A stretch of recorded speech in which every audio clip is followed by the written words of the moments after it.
I've made a lot of videos on free Steam games, but no free game has felt complete enough to the point where it needed its own free video until now. So what is this free game? Cry of Fear is a psychological survival horror FPS and is set in a nightmarish town filled with horrific creatures. You play as Simon, who seems to have mental trauma. He wakes up in a town and isn't sure how he got there or why he's there. His only goal is to get home, but soon discovers there's a lot more happening to them than he first thought. You learn more about Simon's backstory as you play, gaining more information with every new chapter. Because of Simon's mental issues, you're not sure what's real and what's not, which keeps you on your toes as you piece together his backstory. The game plays similarly to more old-school survival horror games, as it doesn't hold your hand at all. You're given a broad objective, but it's up to you to piece together how to accomplish that with the items and clues you find.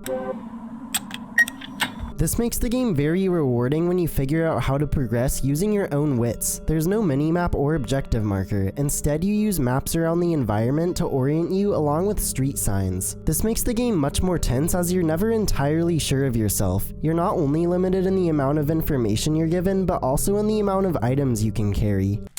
You're given 6 item slots, which isn't a big deal at the start of the game, but you'll find each slot is vital later on. You'll have to make difficult decisions about what to take and what to leave behind. For one section of the game, I was without a weapon, as I dropped my pistol to make room for 2 items necessary to progress and ran out of ammo in my shotgun and rifle. Because the game is very stingy with its pickups, every shot matters.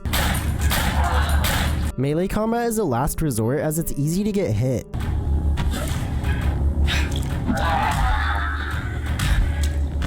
The melee combat is also pretty clunky, which is why it's best to avoid it. A lot of the enemies will run at you, so you have to avoid them while trying to land all of your shots so as to not to waste ammo. There are a handful of enemies that require a bit more skill to take down though.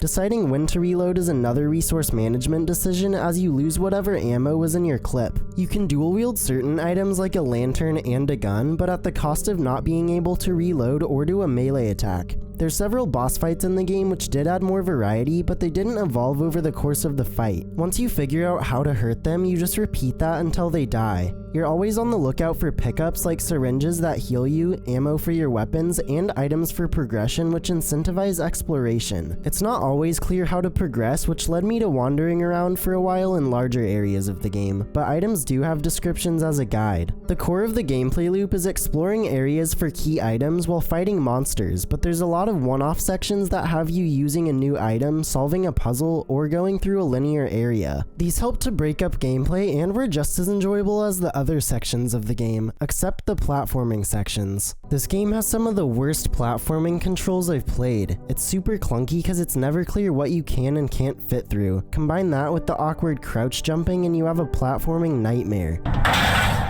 Luckily, there's only a few of these in the game. The level design likes to loop back on itself and use past areas in new ways, as you'll be able to get through an old area from an item you got in a new area. This also keeps you from getting super lost as you become more familiar with each location. That's not to say I never got stuck, as a lot of the environments can look the same, which leads to a lot of uncertainty, but these were exceptions to the otherwise great pacing. There's no autosave, so you have to find a tape player which acts as a save point. These are placed fairly often, especially before and after difficult sections. You're never sure when or where the next one will be though, so finding one is always a pleasant surprise that relieves tension for a brief moment. As you might have been able to tell from the graphics, this game is actually using Half-Life 1's engine, which is great in terms of looks. The game does suffer from some strange unoptimization, like some frame drops in the more open areas and asset loading issues. The AI can be pretty baffling as well. Okay. The one thing the game nails is atmosphere. It's not afraid to throw you into a lot of cramped areas with blind corners. Because an enemy can come at you from anywhere, you're always on edge. The sound design is a big part of why the atmosphere is so oppressive. Each enemy sounds different, and you learn those sounds over time so you know what's coming for you even if you don't see it.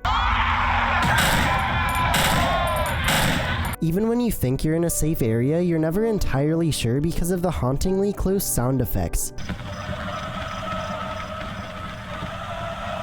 The music certainly does its job in putting you on edge, and I actually took solace in the less intense tracks as I became more comfortable being in a tense state. Cry of Fear certainly knows how to create suspense both in your own head and through gameplay. It plants lingering thoughts like, do I have enough ammo? Where's the next save point? And what items do I need? The combat is serviceable, but it's really the resource management around combat that makes it so engaging. The various enemies, gameplay variety, and mostly excellent pacing keeps the game moving while retaining its dreadful atmosphere. Exploring environments, collecting scarce items, and figuring out how to progress on your own solely based on contextual clues is immensely rewarding. There's also an entire co-op campaign that I didn't even get to experience. I'm always surprised at the games I find for free, and this is at the top of the list in terms of a free game I didn't already know about. If you can look past some technical issues and like a game that throws you into the deep end for you to figure it out on your own, then Cry of Fear will satisfy that survival horror itch. I'll have my playlist of free Steam games you don't know about linked in the description. Thanks for watching, and don't forget to like and subscribe to see more free Steam games in the future.